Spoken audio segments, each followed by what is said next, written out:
lenn laay wax dama bëgg aussi ñëpp dégg ma ministre mayuñu ko benn oryx ministre jëndul benn oryx yi c'est des oryx de l'état du Sénégal état Sénégal moo ko moom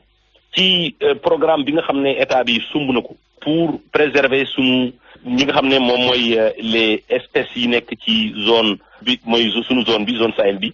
yi nga xam ne dafa commencé woon disparaître yu mel ni oryx yi état sumb benn programme bu mag pour restaurer wala pour préserver pour restaurer li nga xam ne moom mooy espèce boobu looloo taxoon ñu jël 8 espèces yóbbu leen fi nga xam ne moom mooy réserve Ferlo Nord tey jii espèces yooyu démultiplier nañu ba nekk 500 xam ngeen ne boo jëlee espèces yooyu yëpp nga dugal leen ci benn enclos épidémie mun na am mu décimer ko feu de brousse mun na am mu décimer ko c'est la raison pour laquelle pour préserver li nga xam ne moom mooy espèce boobu ñu wax ne privé yi mun nañu signer ak ñoom ay protocole yi nga xam ne daf leen di wax ne mun ngeen jël ñaari couple yóbbu ko couple yi ci ay moomeelu état bi la sous la direction des parcs nationaux su fekkente ne am na meññ nañu ci meññeenteef boobu nga xam ne meññ nañ ko benn partie bi état bi moo koy jëlaat beneen partie bi ki nga xam ne moom mooy privé bi moom moo jël localam investir ci di leen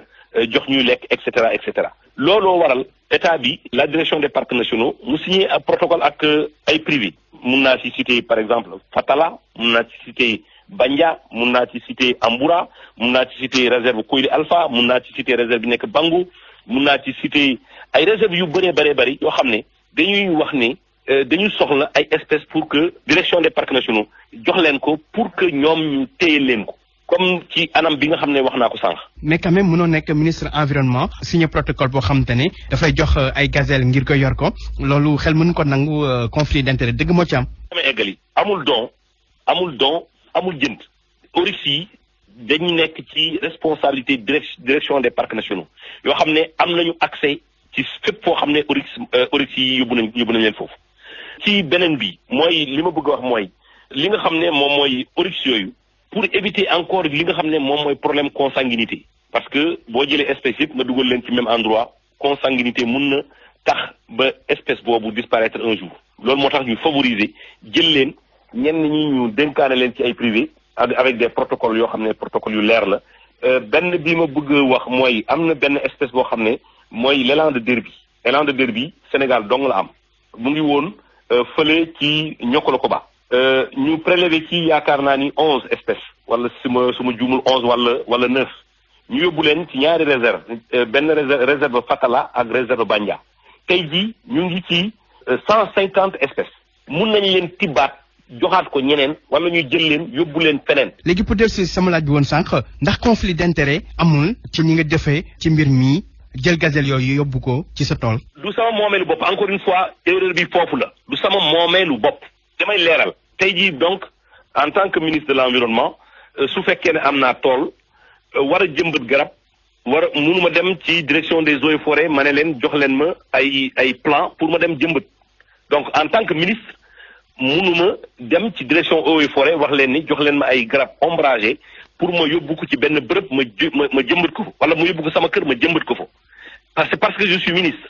je pense que le ministre moo war a nekk la première personne bi nga xam ne moom mooy appliquer la politique de l'État tey jii le ministre de l'agriculture bu état bi soxlaa autosuffisance alimentaire le ministre de l'agriculture kan moo koy tere dem uti ay terre def agriculture. mais bu ministre yëpp defee ni yow tamit ana lu askan wi di deseeti. ma ne tey jii bu fekkee ne dañu bëgg a digle càngaay dañ ci war a jiitu parce que bu fekkente ne dañu war a appliquer li nga xam ne moom mooy politique gu état man maa war a njëkk nekk ki nga xam ne dafay jël ay garab ma dem jëmbat leen fenn wala su fekkee ne état bi dafa bëgg luy aar li nga xam ne moom mooy espèce bi ma am foo xam ne mun naa ko fa aaree comme les autres privés mun nañ ko fa aaree ñu jël leen yóbbu leen foofu ñu aar leen foofu mais encore une fois il faut ñu jàpp ne li ñuy xalaat amul ministre bi mayuñu ko ministre bi jëndul les oryx restent et resteront la propriété de l'État donc loolu il faut que nit ñi xam ko parce que ñii wax yëpp dañuy wax ne ministre bi jël na yóbbu na ministre bi jël na yóbbu na mais duñu wax li xew mooy comme les autres privés comme tey ni ma mënee jël ay garab ci fi nga xam ne moom mooy direction des eaux et forêts yóbbu ko sama tool ma jëmbat ko foofu noonu laa mënee su fekkee ne loolu mooy politique du état bi nga xam ne dafa wax reboisement si la politique de l'état c'est la préservation li nga xam ne moom mooy biodiversité muy biodiversité animale muy biodiversité végétale suma cër mooy ma njëkk ci nekk ci kuy joxe ci exemple awma ci benn intérêt bi mooy intérêt état du Sénégal intérêt bi mooy intérêt sauvegarde des espèces yi nga xam ne moom mooy les oryx et les autres espèces yi nga xam ne képp encore une fois maa ngi profiter de l'occasion di wax ne su fekkee ne am na ay sénégalais yoo xam ne ils sont capables am nañu espace yu doy su fekkee ne dans le cadre des protocoles yu ñuy signé soxla nañ ko nañu rapproché wu de la direction des parcs nationaux. mais est-ce que dëgg-dëgg li nga doxalee lu jaadu la xel mën na koo nangu. ministre bi suy yeewu di jël ay garab ci direction des eaux et forêts di ko jëmbat ci fi nga xam ne moom moo ko moom